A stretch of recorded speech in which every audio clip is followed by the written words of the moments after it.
Merhabalar arkadaşlar. She-Hulk'ın sezon finaline yaklaşıyoruz. 8. bölümünü inceleyeceğiz bu videoda. Ama öncesinde bu ve benzeri videoların devamını izlemek için kanala abone olmayı, videoyu beğenmeyi, bildirimlerden haberdar olmak için zile tıklamayı unutmayın. Intro girsin, sonra hemen başlayalım.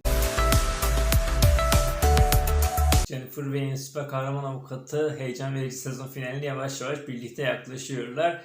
Daredevil geri döndü. Benim en sevdiğim süper kahramanlardan bir tanesi. O da hem avukat hem de süper kahraman Matt Murdock. Gerçekten yani çok seviyorum. İzlerken çok keyif aldım ve hani She-Hulk'ta gördüğüm zaman çok da heyecanlandım. İyi ki gelmiş dedim. Güzel bir uyum olmuş çünkü hani She-Hulk'ta bir avukat, Matt Murdock'ta bir avukat. İkisi de bir süper kahraman ve gerçekten de yani hani bu kadar iyi bir uyum olabilirdi diye düşündüm izlerken.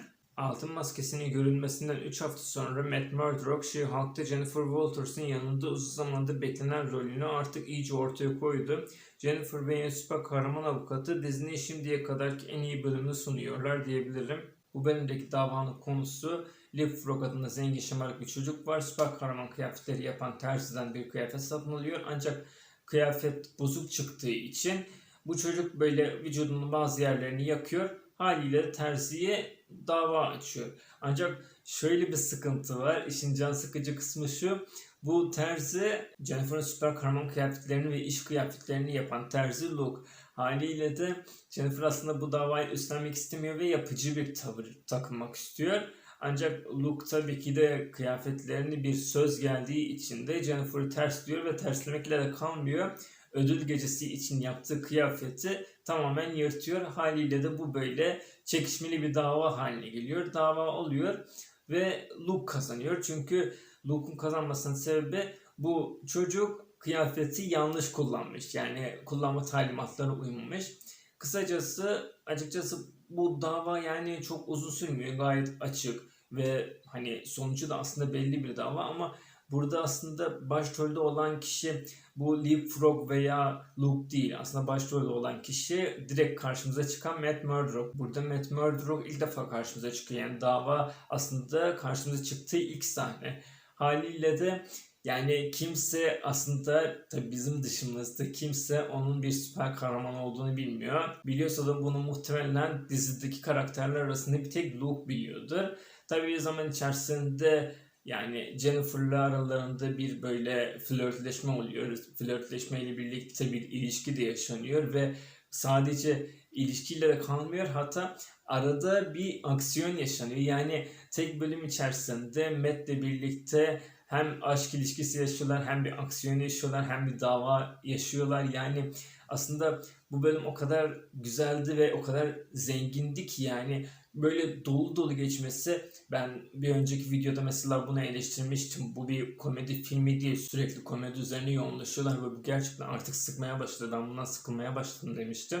Ancak bu bölümde bir önceki videoda eleştirdiğim şeylerin hepsi silindi. Yani gerçekten de bir süper kahraman filminde veya dizisinde olması gereken aksiyon sahnelerinin tamamı bu bölümde vardı. Lee Frog çünkü bazı adamlarıyla birlikte kanunsuz, yasa dışı işler yapıyordu ve bu bir düzine adamı da alt edebilecek kişi de Daredevil'dı.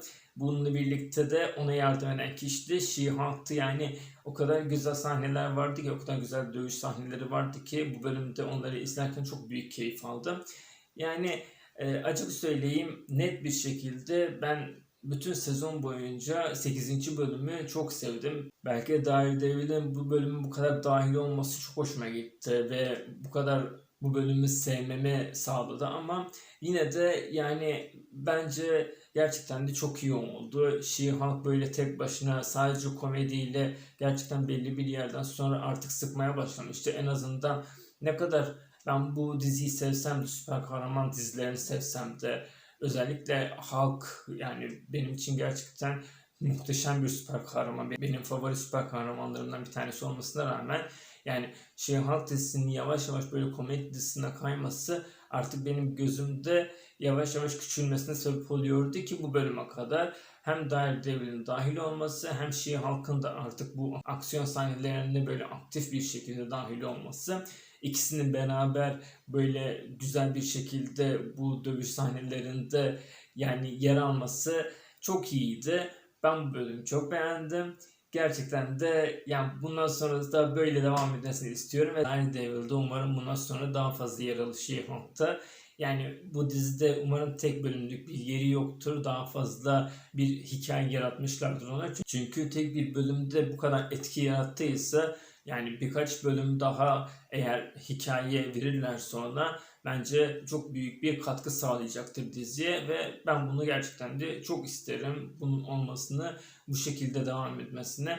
Tabii ki de bu bir Daredevil hikayesi değil, She-Hulk hikayesi ama Daredevil'le desteklendiği zaman da bu hikayenin ne kadar güzel bir yere gittiğini, ne kadar güzelleştiğini de bu bölümde görmüş olduk. Siz neler düşünüyorsunuz arkadaşlar? Bölümle ilgili tüm değerlendirmelerinizi aşağı yorum olarak bırakabilirsiniz. Ayrıca bu ve benzeri videoların devamını izlemek için de kanala abone olmayı, videoyu beğenmeyi, bildirimlerden haberdar olmak için zile tıklamayı unutmayın. Bir sonraki videoda görüşürüz. Kendinize iyi bakın. Hoşçakalın.